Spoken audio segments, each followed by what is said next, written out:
let's look at some key exam skills on functions, relations, and graphs. That is area of study 2. So this is all about rational functions and other simple quotient functions. In the pre-2023 exams, we saw more sketching of inverse trig, ellipses, hyperbolas, those sort of things. And while those still could come up probably as part of the vector functions area of study, we're more likely to see a rational function. And particularly that's what we've seen since 2023 on exam 1 and exam 2 as well. So we'll have a look in this video at a typical exam 1 question of a rational function, which is a polynomial divided by a polynomial. And then we'll have a look at a quotient function from exam 2. All right, so this is 2018 exam 1. We've got x plus 1 over x squared minus 4. So please pause the video, have a try yourself, and then you can come back and mark yourself.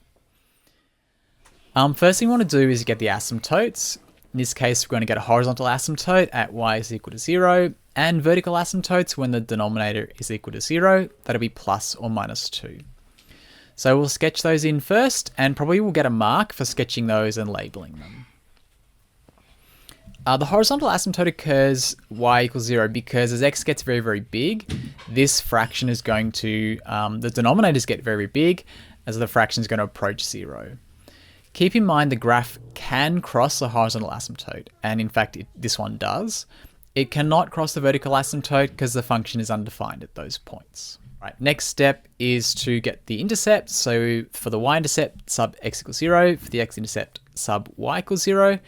We can just look at when the numerator is equal to 0. That's going to be -1. And then plot those points in.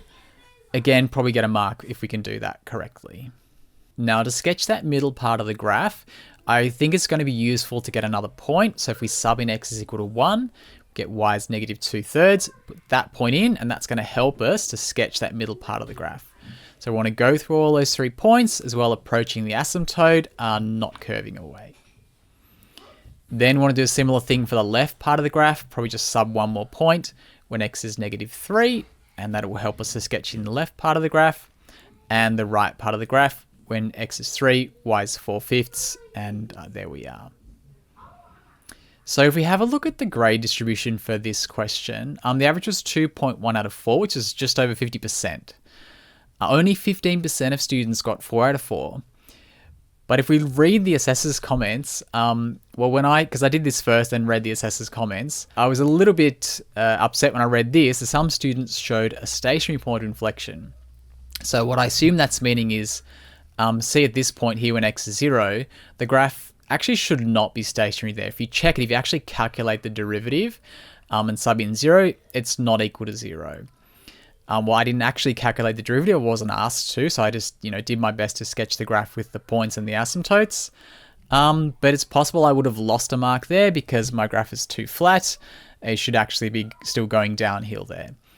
So that's quite picky, pedantic you might say, but that's why, as preparing for your exam 1, you should really over-prepare for these types of graphs. It's a 4-mark question. You can always do it in pencil, in your 2B pencil, and if you have more time at the end, you can come back and adjust it just to make sure it's perfect.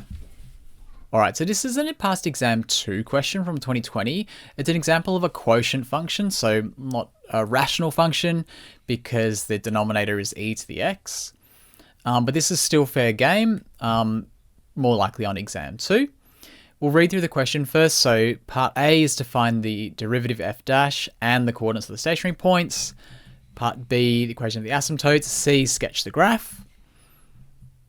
Part D, we're just generalizing a bit. So the function is now x to the n e to the -x. We want to get the second derivative, find the values of x where the second derivative is 0. And then we had this thing, which was a table of values. And we had to state the values of n, which give each number of points of inflection, which could be 0, 1, 2, or 3. This is actually quite a hard question. And only the average was only 0.2 out of 2. That's about 10% average on that question. Let's go through step by step. So for part 1, we've got the calculator here, so we can just do the derivative on the calculator, but it's asking 2 things. It's also asking for the coordinates of the stationary points. So we have to solve when the derivative is 0, sub it back in to get the 2 stationary points. Equation of the asymptote, we're just going to get a horizontal asymptote here, y is equal to 0, so which we can find by either using a limit on the cas as x approaches infinity, we find that y approaches 0, or we could just sketch a graph probably.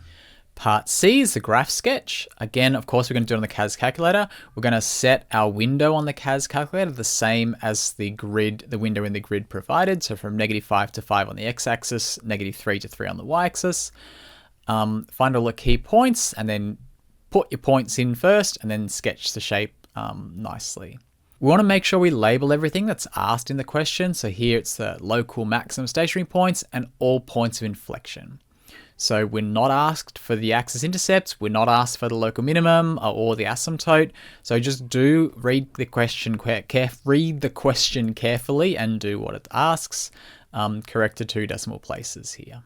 This question was done quite well. So 45% of students got 3 out of 3 and the average was 2.3 out of 3. Part D then, we want the second derivative. We can just do this on the CAS calculator. It gives it in terms of n, so that is fine.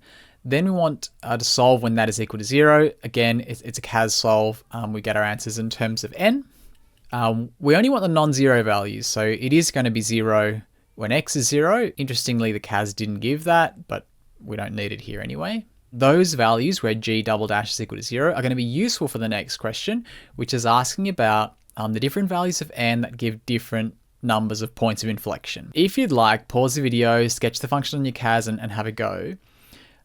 I think probably the best method for this one is really just trial and error on your CAS calculator, subbing in different values of n and looking for patterns. But we definitely want to keep in mind the points we had from above where g double dash is equal to 0. That was when x is 0 and when x is n plus or minus root n. But remember, the second derivative being 0 does not guarantee we have a point inflection. It could be a local minimum or maximum, or doesn't even have to be any of those. All right, so we can notice that when n is less than 0, we're actually going to get an asymptote when x is equal to 0. So here's an example when n is -2. The function is going to be undefined when x is equal to 0. That's always going to happen when n is less than 0. When n is equal to 0, what happens is g of x just becomes the graph of e to the negative x, because x to the 0 is 1, so we just get g of x is equal to e to the negative x. That also does not have any points of inflection. So for 0 points of inflection is whenever n is a negative integer or 0. Then probably just by doing some trial and error, looking at graphs on the calculator, we notice that if n is even and positive, we always get a turning point at x is equal to 0. So we had the example above when n was equal to 2. Here it is when n is equal to 4. We still get those 2 inflection points at n plus or minus root n. But we get a turning point when x is equal to 0. So that is not a point inflection. So we're going to get exactly 2 points of inflection whenever n is an even positive integer.